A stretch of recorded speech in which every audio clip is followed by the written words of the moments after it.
Bonjour, j'ai passé la nuit dans l'hôtel, juste à côté.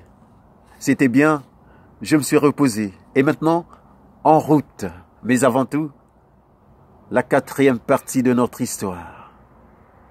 Rappelez-vous que notre destin n'est pas écrit pour nous, mais par nous.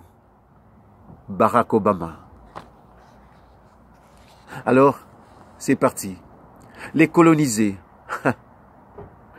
noirs de peau, les yeux entourés de sommeil, genoux fléchis au nom de Dieu, de son Fils et du Saint-Esprit. Le vide. Nos doigts crispés, nous attendions son réveil. Était-il colonisé lui aussi ou était-il pris?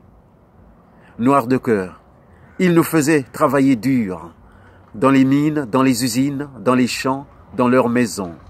De leurs chaises, ils contrôlaient notre futur, qui s'ouvrait devant eux comme un livre d'occasion.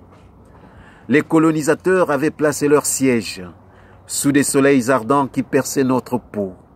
Ayant chez eux fouillé le froid et la neige, ils se sentaient chez nous, croassants comme des crapauds.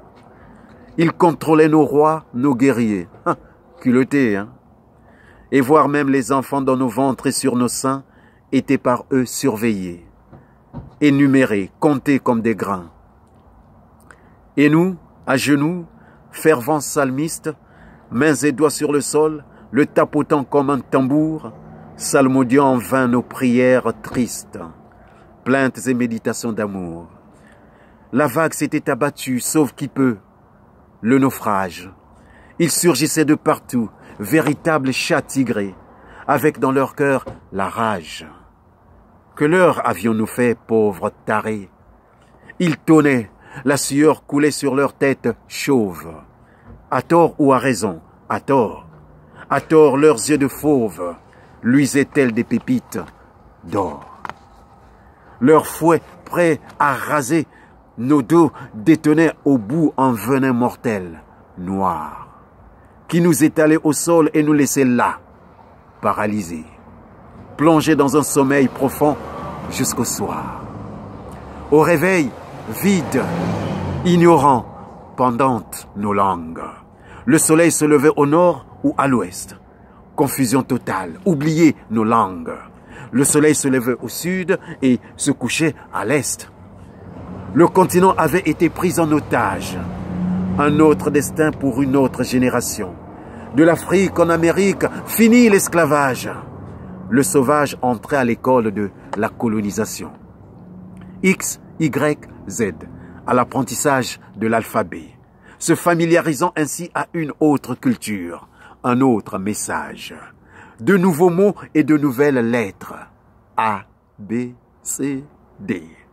De nouveaux maîtres, fini le temps de nos sages. Dans la foulée, nos noms avaient été changés. Dans la foulée, nous portions leurs prénoms. Prénoms que nous reçûmes à la volée, juste parce qu'ils ne savaient pas dire nos noms. Moine mam kayu chimbukona. Moana tosovuna mwaflamba. Muis munguku. Likoku bwendin koku. Mam ziengu butembi. Mam kayu butemboti. Il n'arrivait pas à prononcer ces noms qui sonnaient si vrais dans nos têtes. Dans la foulée, nous avions été forcés d'aller à l'école.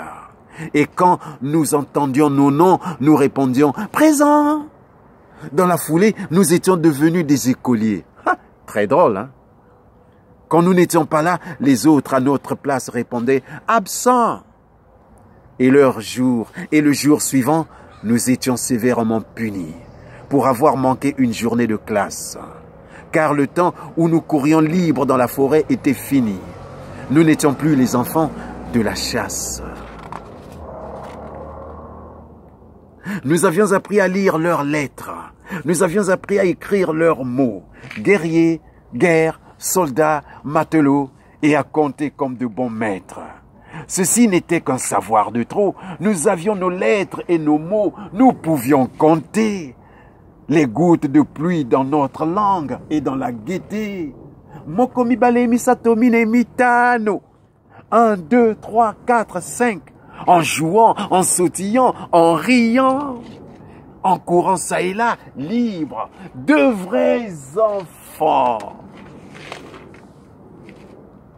Mokomi balemi satomi mitano, véritable gamin. Sambanu, sambwadi, nana, ivoa, kumi, avec nos belles voix. 6, 7, 8, 9, 10, nous comptions nos 10 doigts. Nous étions assis comme des enfants soumis devant le dentiste, qui de haut en bas jouait avec nos dents. Il y enfonçait clous, pinces, ciseaux, véritable chimiste. Il taillait, martelait, cognait. Arrêtez, bon sang! Encore un nouveau piège, drôle de destin, ballotté, brûlant vif, peine et brûlure, un cœur triste à la recherche d'un festin, bon vin et bonne nourriture. Puis, quand il avait fini d'explorer notre bouche avec soin, il allait à l'exploitation de notre corps, recueillant tout ce dont il avait besoin. Il nous parlait et nous entraînait dans un rêve, convoitise, espoir lointain, d'or, un goût amer de sang et de sève. L'esclavage, la colonisation, l'esclavagiste, le missionnaire et le colon. Qui vient après? On se met en route pour Montréal. Vous aurez la suite demain peut-être, si on se repose bien, parce que la route est longue. Allez, ciao, ciao, ciao.